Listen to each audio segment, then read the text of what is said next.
Olá pessoal, muito boa tarde. Meu nome é Rafael de Castro Espadoto, eu sou um colega de vocês aqui de São José dos Campos e fui honrosamente convidado pelo professor Alexandre Rolo, presidente da Comissão de Cultura e Eventos, para gravar um vídeo para vocês e disponibilizá-lo aí na plataforma do YouTube. Eu quero já de antemão agradecer ao professor Alexandre, também ao professor Dr. Caio. Fico muito honrado com esta oportunidade. E o objetivo hoje dessa conversa, mais um bate-papo informal, é para conversar um pouquinho com vocês, para tratar um pouquinho com vocês do direito tributário. Quero contar um pouquinho da minha experiência nessa área, contar algumas oportunidades que têm surgido e avaliar, obviamente, os riscos que isso pode trazer para os nossos clientes e tentar também desmistificar um pouco essa névoa que paira sobre o direito tributário. Afinal, quem nunca sentiu medo dessa disciplina? Quem nunca achou ela uma disciplina muito difícil de ser compreendida, uma disciplina quase que inacessível à maioria das pessoas?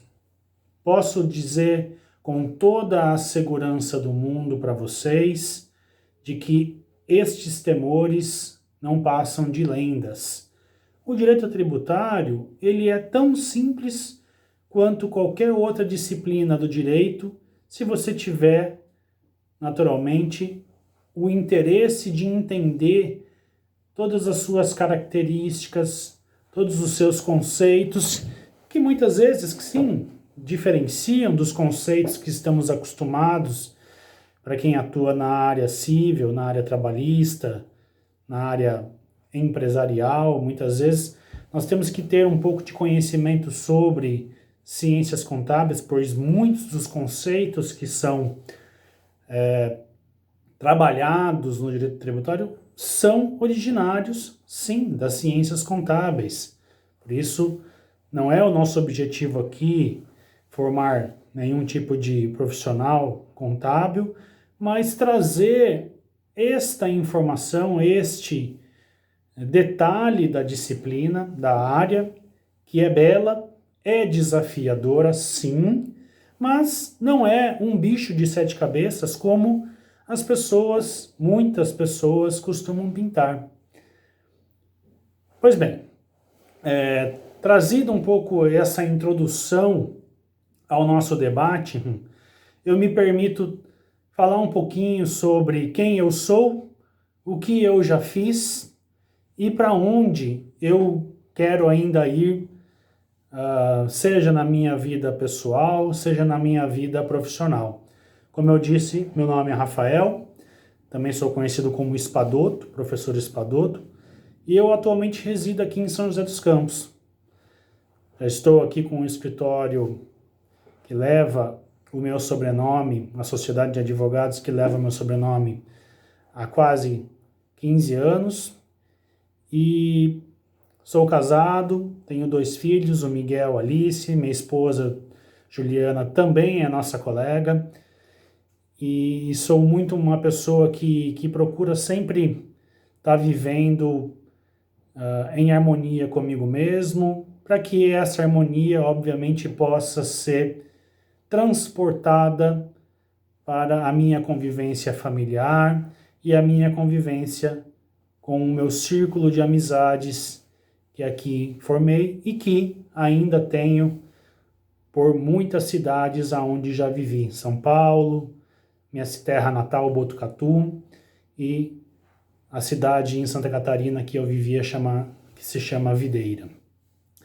Sou uma pessoa que gosto de ler, sempre me interessei por coisas diferentes a minha vida inteira, e o direito tributário surgiu dentro desta vontade de compreender, muitas vezes, o incompreendido. Eu sempre tive muito interesse na faculdade pelo tema das obrigações cíveis. E esse, na realidade, acho que talvez tenha sido o pontapé inicial para que eu pudesse despertar a minha consciência para o direito tributário. Afinal, uma das coisas mais árduas de se entender e de se compreender no direito tributário é o tema da obrigação tributária. Mas felizmente eu consegui chegar a um limite mínimo de compreensão da obrigação civil para daí compreender com detalhamento a obrigação tributária. Elas possuem algumas semelhanças, sim, especialmente no que tange à identificação do sujeito passivo, do sujeito ativo. Né? O que mudam são os atores. Né? Então, hoje, como eu disse, o objetivo deste vídeo é de tentar desmistificar um pouco esta área. Claro que o tempo, né, que iremos conversar não é suficiente para que nós possamos tirar todas as dúvidas, conversar sobre todos os temas que afetam e que impactam o direito tributário. Mas é possível sim que nós tenhamos uma conversa prévia. Pois bem, como eu ressaltei anteriormente, já na faculdade eu estive muito interessado, me interessei muito sobre o tema da obrigação tributária e no final do curso já, né, pela minha saudosa Universidade Mackenzie, por onde eu me graduei e também por onde eu me tornei mestre em Direito Político e Econômico, eu comecei a me questionar, né? Comecei a me inquietar sobre algumas questões que hoje eu vivencio na prática. Por exemplo, eu me perguntava por que nós somos obrigados a entregar uma parcela da nossa renda para alguns órgãos públicos, para algumas entidades públicas. Eu passei a me questionar o que acontecia se nós não fizéssemos isso, ou seja, se nós deixássemos de pagar alguma guia de recolhimento tributário, alguma guia de pagamento que tivesse uma obrigação tributária. Comecei a me questionar também o que é, na realidade, o direito tributário. O que acontecia internamente na rotina das empresas, né, para que elas pudessem, obviamente, trazer informações que fossem relevantes para as autoridades tributárias. Passei a me questionar também como as empresas seriam responsáveis e como as empresas seriam obrigadas diretamente a pagar pelas vendas realizadas, pelos serviços prestados, né? E, obviamente, pela receita que elas viessem a oferir em função destas vendas ou em função da prestação de serviços.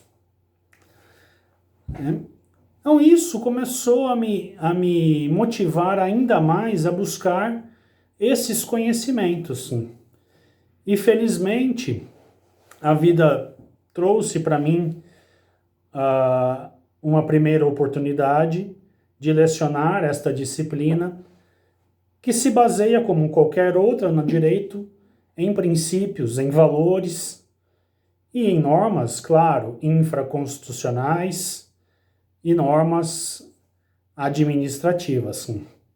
Passei a me questionar também como tentar resolver os problemas das empresas e das pessoas físicas que estivessem envolvidas com algum problema tributário. E foi aí, então, que eu me envolvi com o processo administrativo tributário, foi então que eu passei a me envolver com o processo judicial tributário. Passei a defender pessoas físicas, jurídicas, em execuções fiscais e a demandar contra o Estado as questões tributárias que as empresas entendiam que estavam pagando de maneira maior ou de maneira ilegal. Foi então que a minha vida profissional começou a ganhar uma robustez dentro da área. E essa é uma experiência que eu tento passar para todos que comigo conversam. Ou seja, se questionem para onde querem ir. E se questionem de onde vieram, pois é isso que vai permitir que vocês tenham a certeza de onde estão. Né? Perdoem um pouco da filosofia, mas eu penso que ela seja importante dentro do atual contexto socioeconômico e político que estamos vivendo.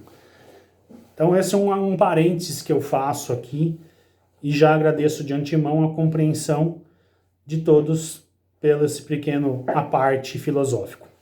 Muito bem. Quando nós analisamos o direito tributário e tentamos compreender as suas características, obviamente nós temos que partir de um ponto de partida, né? E a Constituição da República, ela é, para o nosso caso aqui, um ponto de partida, pois nela estarão contemplados todos os diretrizes e os princípios que orientam a forma pela qual o Estado expropria uma parcela da renda, do consumo e da propriedade de pessoas físicas ou jurídicas. É lá também que nós iremos encontrar quais são os freios, ou seja, quais são as limitações impostas no nosso modelo constitucional a esse impulso, a esse ímpeto que o Estado tem de conseguir dinheiro. O Estado é igual a nós. Nós precisamos de dinheiro, sim, para atender às nossas necessidades individuais? Sim. E o Estado, não para atender, obviamente, às suas necessidades individuais, mas ele precisa de dinheiro para atender às necessidades coletivas. E é através desse princípio norteador que surge a figura do direito tributário, que surge o direito tributário como uma área autônoma dessa nossa ciência jurídica. Por isso é que quando nós pagamos uma guia DARF, uma guia de ISS, uma guia de IPTU, ou quando nós compramos alguma coisa no mercado, nós estamos entregando uma parcela daquele dinheiro para os cofres públicos. Percebam que o direito tributário pode ser complexo, mas se nós partirmos desse pressuposto de que é apenas uma parcela de renda, de propriedade ou de consumo sendo entregue pelo Estado, as coisas tendem a ficar um pouquinho mais simples. Aliás, a simplificação do sistema tributário é um objetivo de todos nós, de todos os tributaristas e, quem sabe, também das autoridades tributárias. Nós queremos, obviamente, manter um sistema coerente de cobrança, de arrecadação de dinheiro privado para a esfera pública, mas, ao mesmo tempo, queremos que esse sistema de arrecadação seja mais simples e mais voltado àquilo que o direito tributário mais prioriza, que é a chamada capacidade contributiva. Né? A capacidade contributiva, ela é, digamos, um dos princípios que mais são relevantes nas questões tributárias. E hoje nós estamos vendo um pouco deste modelo de aplicação do princípio da capacidade contributiva e da igualdade tributária, que é, né, o seu sucedâneo, nesta crise de saúde pública que estamos vivendo em função da pandemia provocada pela Covid-19. Logo no início, né, da quarentena que nos foi e do isolamento social que nos foi recomendado, a Receita Federal, né, junto com o Comitê Gestor do Simples Nacional, decidiram criar uma forma que pudesse prorrogar o pagamento dos tributos das empresas optantes do chamado Simples Nacional.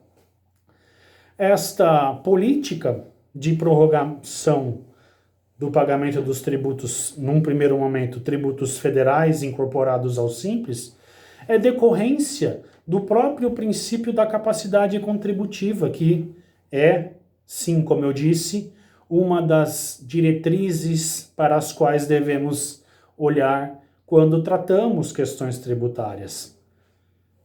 Essa prorrogação decorre de uma presunção a cargo das autoridades tributárias de que as empresas optantes pelo Simples, dado o seu porte, micro, pequena ou média, não possuem tanto capital disponível neste momento, renda suficiente para pagar os tributos que vencem sempre no dia 20 de cada mês.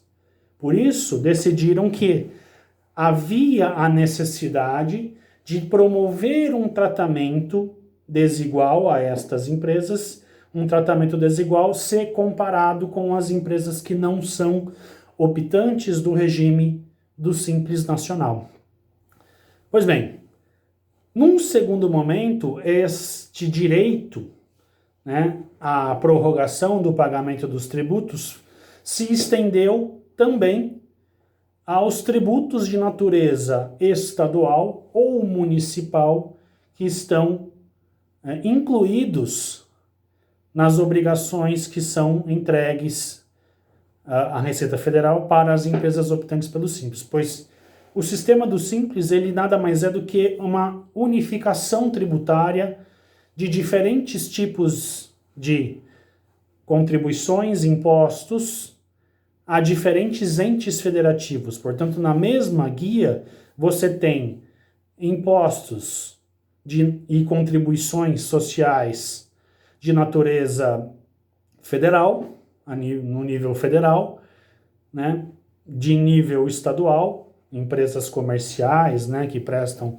serviços de transporte, telecomunicações, que realizam operações mercantis de compra e venda de produtos ou mercadorias, né, estariam sujeitos ao ICMS, podem também optar pelo Simples, empresas industriais a mesma forma, né, e prestadores de serviço, quando você tem uma parcela do Imposto sobre Serviço, o ISS, incorporado nesta guia. Cabe depois ao Comitê Gestor promover a repartição desses recursos a esses entes federativos. Mas o fato é que, num segundo momento, esta prorrogação ela deixou de ser parcial, como havia sido prevista, logo no início da crise, e ela passou a ser integral a todos os tributos incluídos na chamada guia DAS, né? A guia de pagamento do Simples, de arrecadação do Simples, de demonstração, né, analítica do Simples.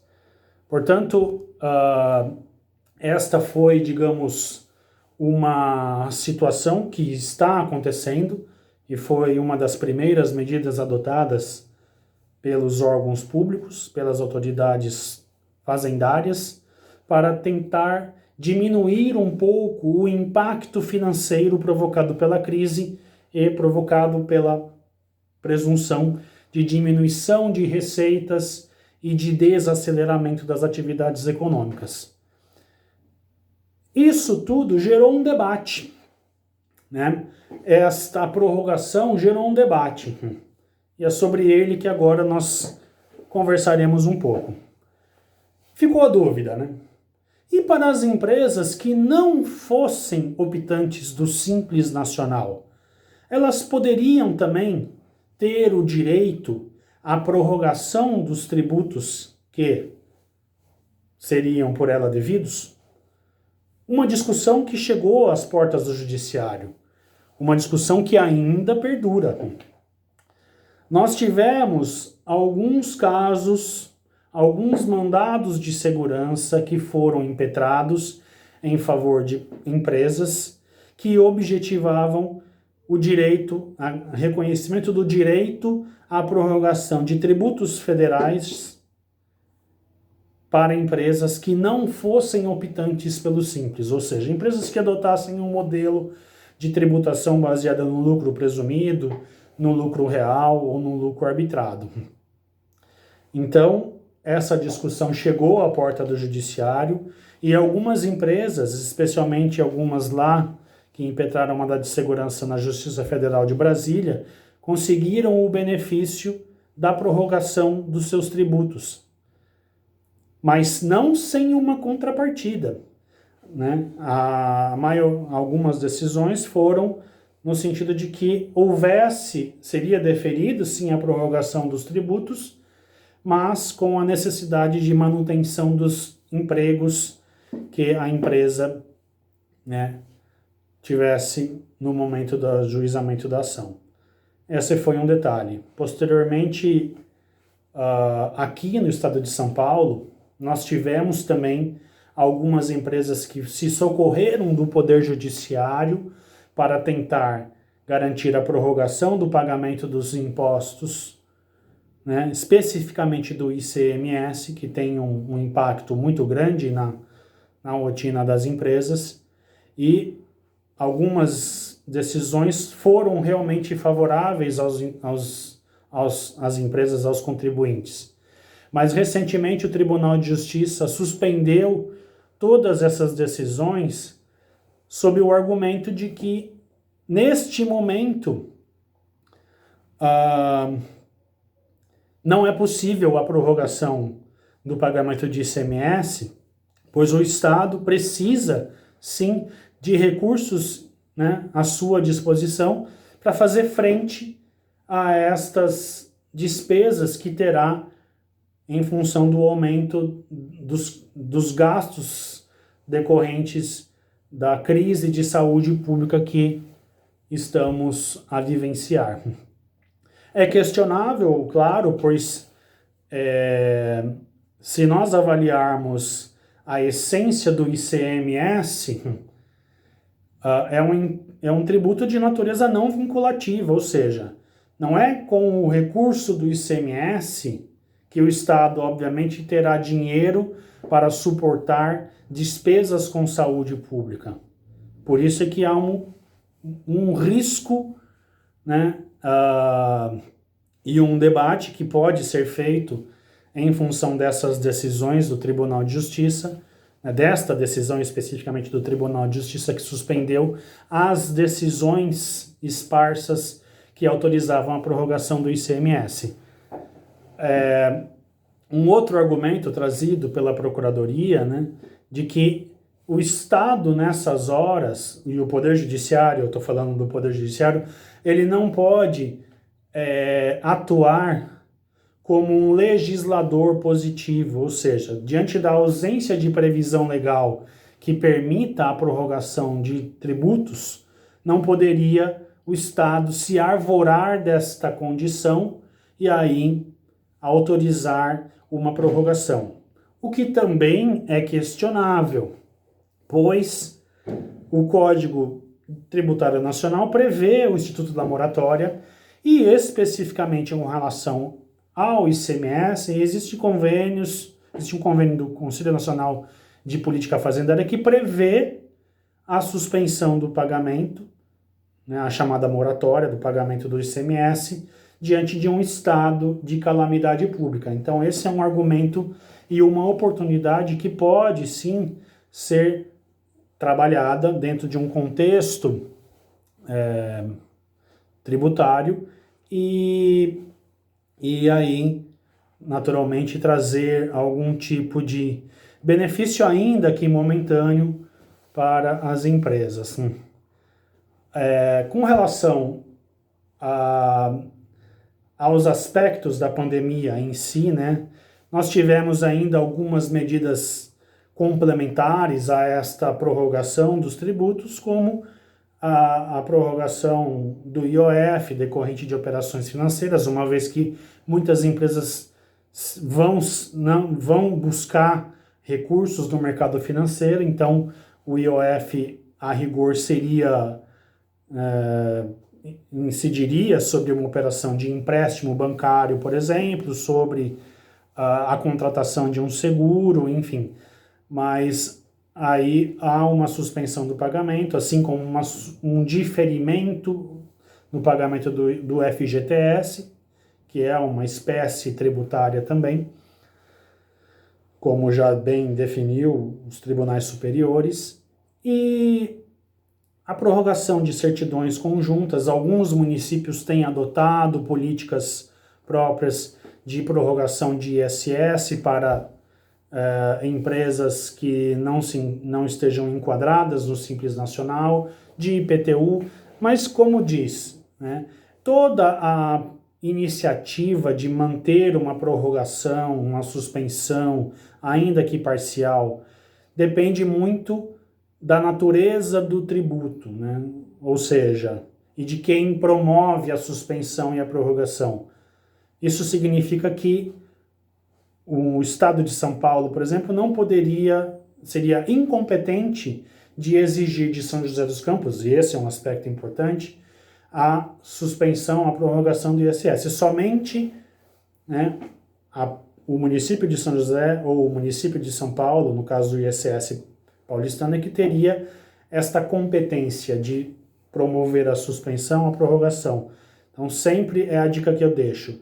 Analise quem é competente para instituir o tributo e se esse ente federativo é quem está promovendo a suspensão ou a prorrogação, ou, muitas vezes, né, não sabemos ainda, a remissão, que é o perdão do pagamento. Não há ainda uma notícia, né, de remissão tributária, mas também a gente precisa avaliar a questão da competência constitucional, a competência tributária para instituir e arrecadar e quem promove a suspensão. Não pode haver incompatibilidades, incoerências entre uma coisa e a outra. Ok? Para terminar, estamos aqui já praticamente no final da nossa conversa. Eu quero deixar uma mensagem de esperança para todos vocês, os meus colegas. Quero dizer que esse é um momento que exigirá uma mudança de comportamento da nossa parte, né? Pois é essa mudança de comportamento que resultará numa mudança da forma como realizamos negócios, na mudança da forma como encaramos o próprio direito tributário, né? Haverá uma necessidade, sim, do Estado se repensar diante dessa crise, pois ainda nós teremos algumas consequências negativas por conta deste endividamento que hoje estamos vendo, não somente aqui no Brasil, mas ao redor do mundo. O endividamento das nações para custear, né, as despesas, para garantir a sobrevivência de quem mais precisa. Isso está certo, mas isso também trará consequências. Por isso nós ainda sentiremos, pelo menos na minha avaliação, nos próximos 2 anos, os efeitos desse endividamento que está acontecendo ao redor do mundo. E, obviamente, a terceira onda, que alguns dizem que será ainda pandêmica, mas que também será resultado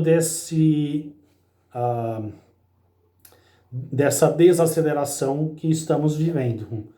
Não estou questionando ou emplacando a ideia de que precisamos retomar com força e vigor as nossas atividades econômicas, não é isso. Mas estou fazendo uma análise a longo prazo dos desdobramentos dessa pandemia, né, que é o endividamento das nações e também, né, a desaceleração econômica que está realmente acontecendo. Mas, enfim, quero, independentemente disso, deixar uma mensagem de esperança a todos vocês, como disse agora há pouco.